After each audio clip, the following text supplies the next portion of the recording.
ஸ்ரீராமனின் அருளமுதமாக வழங்கப்படுகிறது.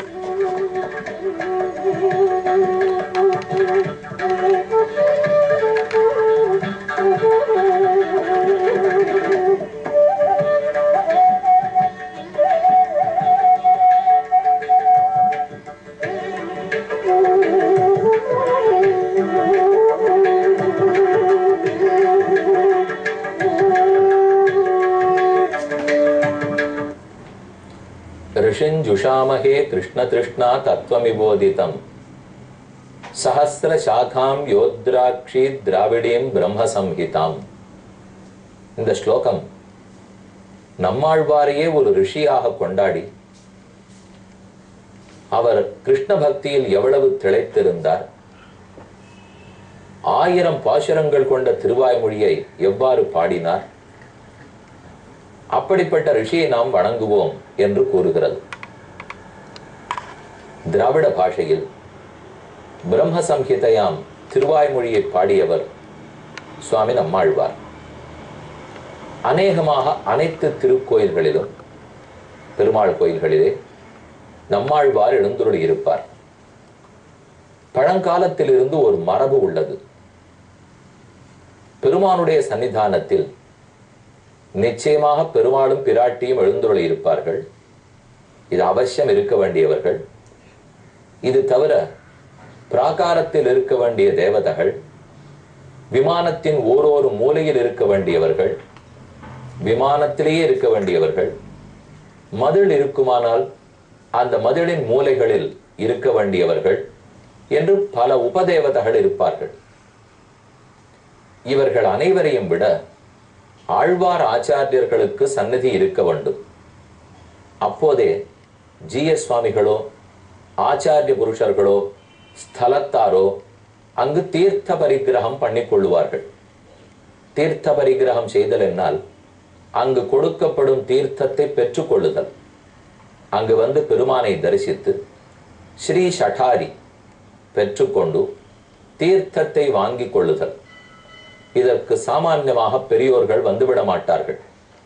அங்கே ஆழ்வாருடைய திருவுருவம் பிரதிஷ்டை செய்யப்பட்டிருந்தால் தான் ஜி.எஸ். சுவாமிகளோ ஆச்சாரியர்களோ எழுந்துருள்வார்கள்.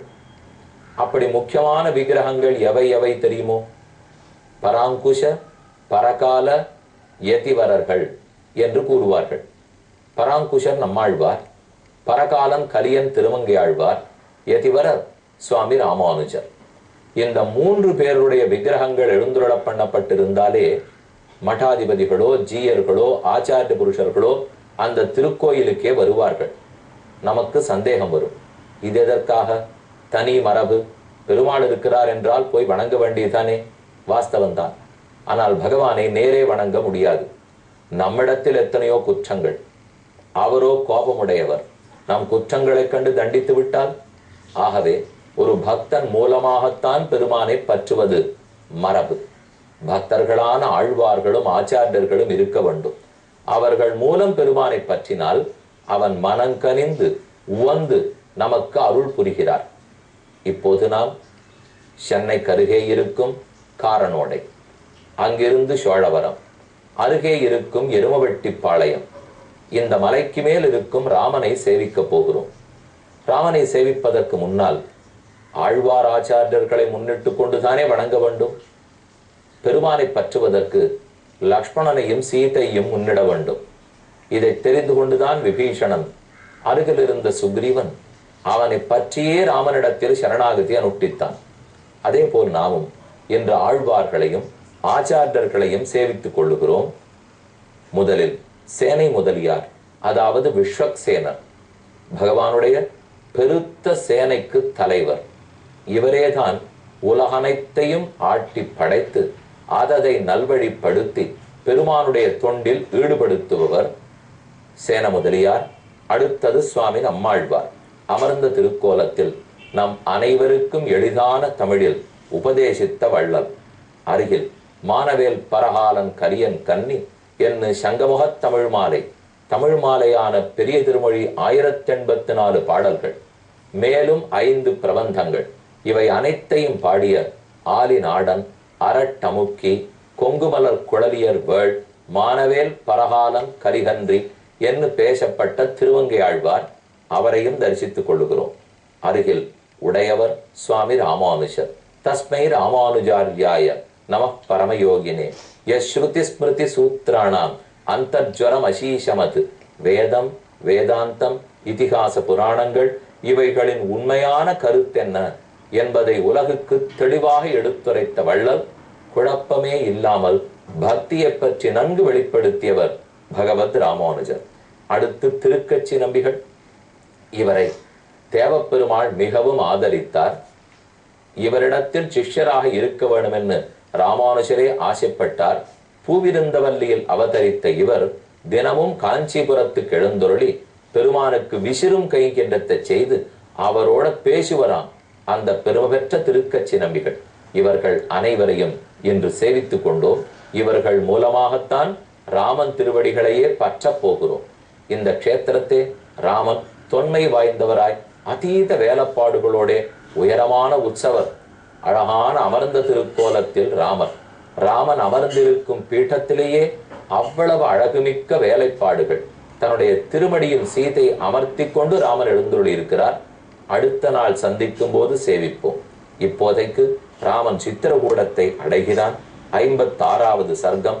ததஸ்தவ் பாதச்சாரேண கச்சந்தௌ சகசீதையா ரம்யமாசேதது சைலம் சித்திரகூடம் மனோரமம். சீதை கண்டவுடன் பேருவகை கொண்டாள். ராமா, இந்த மலையும் மலைப்பிரதேசமும் மிக அழகாக உள்ளன. இது சீதாச்ச ராமச்ச லக்ஷ்மணச்ச கிருதாஞ்சலி. உள்ள நுழைய போறோங்கிற ஒரு ஆனந்தம், ஒரு எதிர்பார்ப்பு கலந்த ஆனந்தம். அந்த ஆனந்தத்தோட கைகூப்பி கொண்டு நுழைந்தார்கள். அபிகம்ய ஆசிரமம் சர்வே வால்மீகிம் அபிவாதயன்னு. அந்த சமயம்தான் உள்ளே நுழைவதற்கு முன்னால் வால்மீகியின் ஆசிரமம் இடையில் இருந்தது. மூவரும் கூப்பிய கையை மாற்றாமல் வால்மீகி ஆசிரமத்துக்குள் நுழைந்தார்கள்.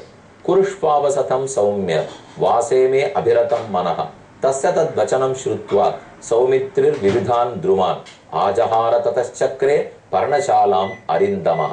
வால்மீகி கூறினார், ராமா, இந்த இடம் நல்ல இடம். சித்திரகூடம் நீ வசிப்பதற்கு ஏற்ற இடம். இந்த இடத்தில் எந்த ஒரு முக்கியமான இடம் வேணுமோ தேர்ந்தெடுத்துக்கொள். மந்தாகினி நதி ஓடி வருகிறாள். இன்னும் தெற்க போனால் அத்ரி அனசூயனுடைய ஆசிரமம். இதற்கிடைப்பட்ட இடம்தான் சித்திரகூடம். மத்திய பிரதேசம், உத்தரப்பிரதேசம், இந்த ரெண்டுத்துக்கும் இடையே இருக்கக்கூடிய இடம். இந்த பார்டர்னு சொல்லலாம், அந்த பார்டர்னு சொல்லலாம். ரெண்டு பார்டரையும் தொட்டு இருக்கும். இப்போ நம்ம பஸ்ல போகிறச்சே எங்கேயானு தங்கறதுக்கு ஒரு சத்திரம் போடுவோம், சித்திரகூடம்னு புக் பண்ணிட்டு வந்துடுவோம். ஆனா நம்ம சேவிக்க வேண்டிய இடம் மத்திய பிரதேசல இருக்கு, தங்குற இடம் உத்தரப்பிரதேஷ்னு வச்சுங்க. ஒரு தரையும் பஸ் போயிட்டு வர முடியாது. ஏன்னா அதுக்கு பர்மிட் வாங்கணுமோ இல்லையோ. ஒரு ஸ்டேட்ல இன்னொரு ஸ்டேட்டுக்கு போனோம்னா நம்ம அது தெரியாத தவிப்போம். பார்க்க வேண்டிய இடம்லாம் மத்திய பிரதேசல இருக்கும், நம்ம உத்தரப்பிரதேசல தங்கிடுவோம். இல்ல பார்க்க வேண்டிய இடம் உத்தரப்பிரதேசல இருக்கும், நம்ம மத்திய பிரதேசல தங்கிடுவோம். அதுக்கு பேசாம அந்த ஊர்ல மினி பஸ் ஆட்டோவும் நிறைய ஓடும். அதை எடுத்துனோம்னா சுமார் 22 இடங்கள் இருக்கின்றன சேவிப்பதற்கு. ரொம்ப ஆச்சரியமான ஊர். 3 நாள் தங்கினா நிதானமா சேவிக்கலாம்.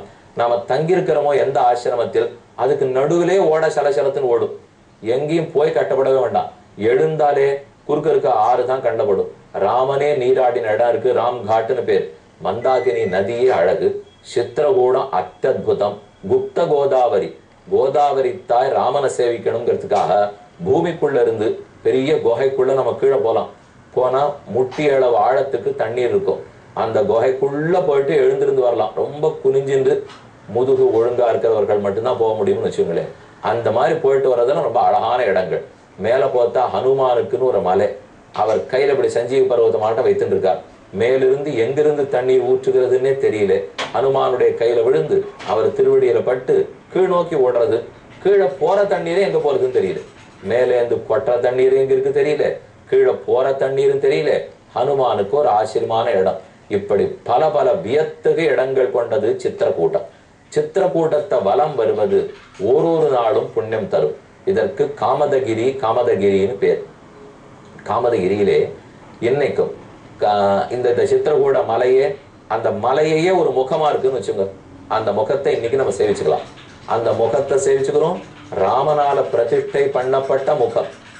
அந்த முகத்தினுடைய வாய்க்குள்ள சேவிச்சுன்னா சாலக்கிராம கற்கள் ரொம்ப அழகா இருக்கும். பல்லு இருக்க வேண்டிய இடத்துல பெரிய பெரிய சாலக்கிராம கல்லு.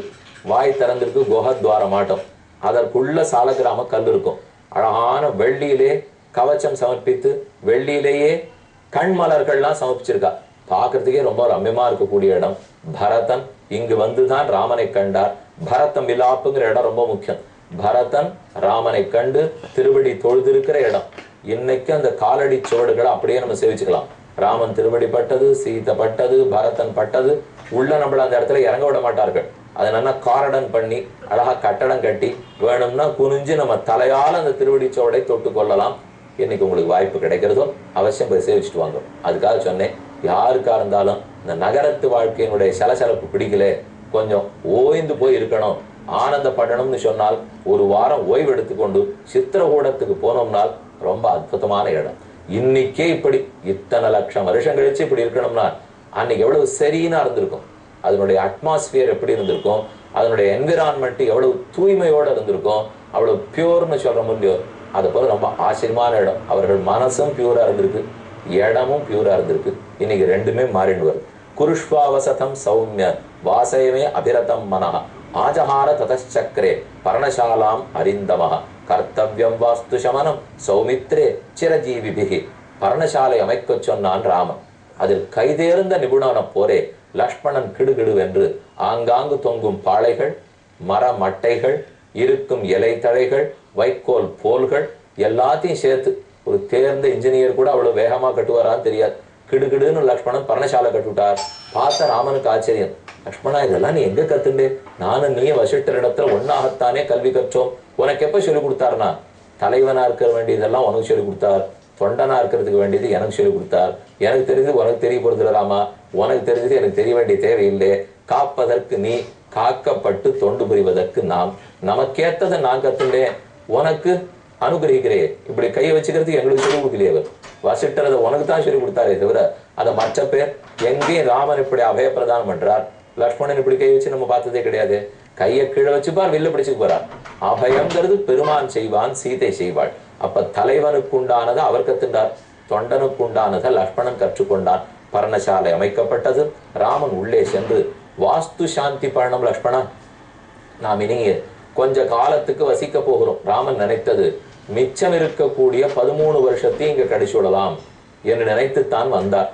ஆனால் பரதன் வந்துட்டு போனதுல இருந்து இனிமே இங்க இருக்க முடியாதுன்னு அங்கிருந்து கடம்பு தண்டகாரண்யத்துக்கு போனார். அப்போதைக்கு ராமனுக்கு தண்டகாரண்யத்துக்குள் செல்ல திட்டம் இல்லை. நீண்ட காலத்துக்கு இங்கதான் வசிக்க போறோம் என்று நினைச்சது உறுதியோட தான் லக்ஷ்மணன் பர்ணசாலை அமைத்தான். அதனாலதான் உள்ள போய் வாஸ்து சாந்தி பண்ணணும், வாஸ்து ஹோமம் பண்ணிக்கணும், அதற்கு வேண்டியது எல்லாத்தையும் எடுத்துன்னு வந்தார். அந்த நாளில் ஏதேது புண்ணிய காரியங்கள் சுப காரியங்கள் பண்ணமோ அதற்குரிய மந்திரங்களும் வித்தைகளும் தாங்களே கற்று வைத்திருந்தார்கள். இன்னைக்கு நமக்கு எல்லாத்துக்குமே வாத்தியார் சுவாமியை தான் எதிர்பார்க்க வேண்டும். ஒரு புண்ணியாக வாசன மந்திரம் தெரியல, உள்ள நுழையணும்னா என்ன பண்ணணும் தெரியல, எப்படி மங்களஹாரத்தி கத்தணும், எப்படி விளக்கேத்தணும், கோலம் போடுறது தெரிஞ்சு வச்சுக்கல. இதெல்லாத்தையும் நம்ம நிறைய விட்டு கொடுத்துட்டோம். இப்போ எல்லாத்தையும் எதிர்பார்க்கிறோம்னா அவர்களே இன்னைக்கு நிறைய இல்லை. இதை கற்றிருக்கிற வாத்தியார் சுவாமிகளா இன்னைக்கு நிறைய இருந்தா, அது தவிர மக்களுக்கு தங்களுக்கே பண்ண தெரிஞ்சது. இன்னைக்கு ரெண்டுமே குறைஞ்சு கொடுத்துப்போ. நமக்கும் பண்ண தெரியல, வாத்தியார்கள் மட்டும் எல்லாரும் வேலைக்கு போயிட்டோம். எத்தனை பேர் இப்ப வேதம் கற்று விட்டு பிரகஸ்பதிகளா இருக்க முடியுமா? இந்த காலத்துல அது ஏற்கத்தக்கதானே தெரியல. அப்படியே வந்துட்டாலும் வைதிகர்களுக்கு இன்னைக்கு என்ன பெரிய கட்டம் தெரியுமோ, வேதம் கத்துன்னு வந்துடுவார்கள். ரொம்ப நல்ல வாத்தியார் சுவாமியா இருப்பார், நல்ல வித்வானா இருப்பார், உபன்யாசகரா இருப்பார். ஆனால் யார் பெண் கொடுக்க போகிறார்கள்? அந்த பேண்ட் ஷர்ட் போட்டு வேலைக்கு போனா தான் கல்யாணம் ஆகும், குடுமி வைத்துக் கொண்டு வேட்டி கட்டி கொண்டால் கல்யாணமே ஆகாதுங்கிற நிலைமை வந்துட்டுனால் அப்ப பிரம்மச்சாரி பிள்ளைகளுடைய நிலைமை என்னங்கிறத நீங்க தான் யோசிச்சு பார்க்கணும். அர்ச்சகர் வீட்டு குழந்தைகளுக்கோ, வேதம் படிக்கிறவாளுக்கோ, திவ்ய பிரபந்தம் கத்துன்றவாளுக்கோ மேற்கொண்டு பெருமாள் பணம் தரார், வாழ்க்கை வாழ்ந்துட போறார், அதுல ஒன்னும் குறவில்லை. இப்போ நாளை கல்யாணம் ஆகி அவர்களுடைய சந்தான விருத்தி ஏற்படணும் இல்லையோ, அதற்கு கூட ஆபத்தாகி கொண்டிருக்கிற நாள். அதனால நாமே கொஞ்சம் கொஞ்சம் தெரிஞ்சுக்கணும். எல்லாத்தையும் எதிர்பார்க்க முடியுமா? ஆள் இல்லையே.